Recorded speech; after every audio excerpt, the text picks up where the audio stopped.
Welcome back to Office of Finance, where you can take custody of your money and reach financial independence. Today, we're going to learn how to create a budget in 5 simple steps.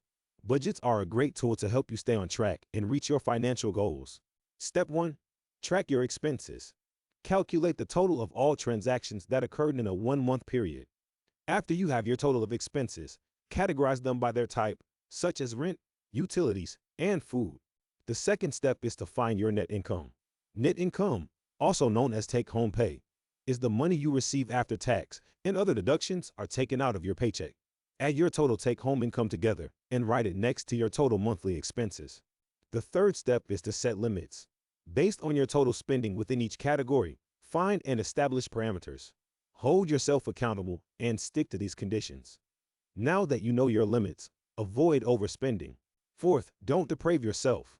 The purpose of a budget is to better control your spending and place reasonable parameters on certain categories as dictated by your personal situation and goals. The overall objective should create a positive response.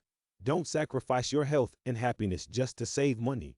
If spending $75 per month on subscriptions for personal entertainment brings you happiness, don't change it unless you are perfectly okay with it. Budgeting should motivate you to save and control your finances, not force you not to spend and result in you hating everything about money. Find other areas to cut back on spending or work to increase your income. Don't compromise your health or personal well-being. The last step is to revisit your budget each month and assess the results. Did you go over budget in certain areas? Adjust your limits if needed. Congratulations! You now know how to make a budget.